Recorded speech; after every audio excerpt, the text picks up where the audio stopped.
What's up everybody, I'm Leon and this is another Friday Q&A. If you have any questions for the next Q&A, please put them in the comments. Don't hold back, ask me anything. I would love to hear from you guys, but until then, let's get straight into this week's Q&A. Lots of questions over the last week or two about the Kemper Floor, specifically what I think about it and whether I will be getting one.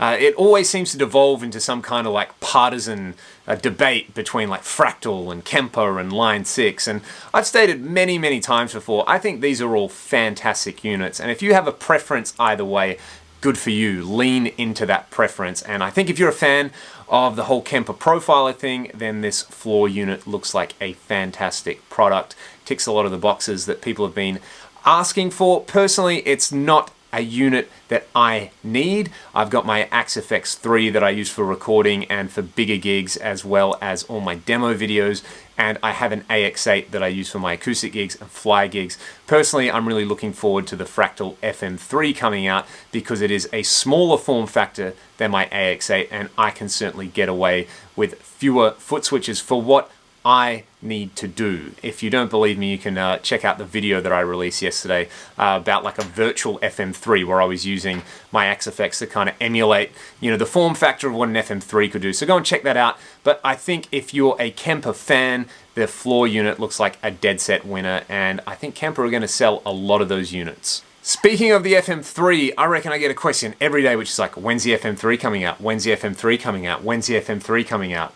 And well, in addition to that, it's like, when's the FM3 coming out? Hey, what do you think about the Kemper Floor? When's the FM3 coming out? So, you know, I certainly don't mind these questions, but if I don't get back to you, don't take it personally because I get a lot of them. So there was an update posted on the Fractal forum a day or two ago where they were talking about the FM3. Apparently, it's looking like the end of August and beginning of September where they'll actually have some units, which is certainly exciting. It's a product I'm definitely looking forward to, and I know a bunch of you guys are really excited about it. If you want to learn more, head over to the Fractal forum and you can hear it directly from them. But I figured I would relay that little message onto a bunch of you people. Hang on, but it said it's made in China. I'm going to use my Chinese-made smartphone to get on the internet and complain about this. How's the Mac Mini for music production? I'm rocking my Mac Mini. It's just out of shot over here. And this unit actually belonged to my buddy Troy, who recorded a bunch of our Ragdoll albums on it. He used it as his main production computer for a while before he moved up to, I think he's using a Mac Pro. Troy, if you're watching this, which you're probably not, let me know. But I haven't had any issues with the Mac Mini. It's awesome. It runs Pro Tools really smoothly. I also use Final Cut on it. I also often use Final Cut and Pro Tools at the same time on it, and it's been fine. I think it's a 2011 or a 2012 model. I don't know what the specs are off the top of my head, but I will put them down below.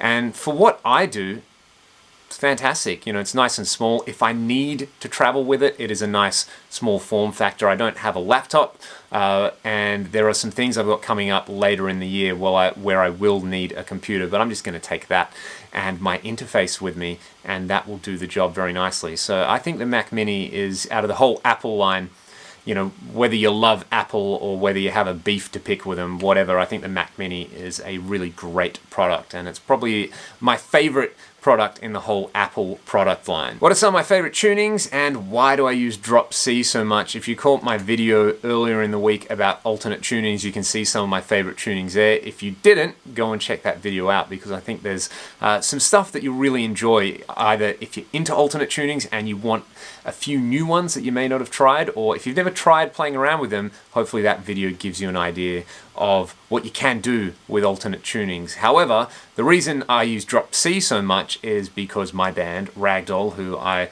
obviously talk about a lot on this channel, we've found that writing songs in that particular tuning really suits our singer's vocal range. It just kind of sits right in the middle of the sweet spot for Ryan, and yeah, playing live, it sounds big. We're only a 3-piece, so I find that tuning down to C, you know, it's just enough chunk. It's not like tuning super low, like down to A or a 7-string tuning or something like that. and it also just sounds a little bit meaner and heavier than drop C sharp, which we were using for a little while there. And yeah, drop C just seems to be the Goldilocks zone for what we do, and it's kind of as simple as that. And my main guitar's in that tuning, and I played all the time in this channel, so that's why you get bombarded with so much drop C. On a scale of 1 to 10, how excited am I about the upcoming Tool album? Ooh, I reckon I would say a solid 6 out of 10. I really like Tool. Obviously, how can you not if you're into heavy music and you grew up in the 90s and early 2000s? Tool were like this omnipresent entity. But having said that, you know, I haven't like kept up with sort of the buzz or the hype or anything like that. So I'm sure once I hear some of it, I'll probably be a lot more excited. They're a band I would still really like to see live. So I hope they come down to Australia. You know, fingers crossed they come to Australia and they come to Perth so I can catch that show, because I'd love to see them live. But at the moment, it's like a solid 6 out of 10. But you know, it might get up to like an 8 or something like that. I'm not one of these like obsessive Tool fans. I'm sure some of you guys out there are currently on the like 11 out of 10 factor for the new Tool album because you're huge Tool fans, and I can totally understand that because nobody else sounds like that band. They are really a one-of-a-kind band, and they've been super influential on a lot of other bands that I like as well. Any chances of coming to Austin, Texas anytime soon? Ragdoll's played in Texas quite a lot over the past couple of years. We first went there in 2012, and anytime we went to the States, we went to Texas, and we've played Austin a few times. I had one of the best burgers in my life before the last Austin show we did back in, I think, 2015. God, that was a good burger, and it was a pretty cool show as well. It's just, you know, for coming from where I come from, it's just such a novelty to just, you know, see a whole strip of bars which are just bustling with music, and everybody from there is really cool. My wife is originally from Texas, and I have family in Dallas there, so I go back fairly regularly, and hopefully on this next album cycle we can make it over there, and believe me, if we do, you will hear about it here. There's Soldano models in the Axe FX3 and the FM3. There certainly are. There are the 3 channels of the SLO modeled.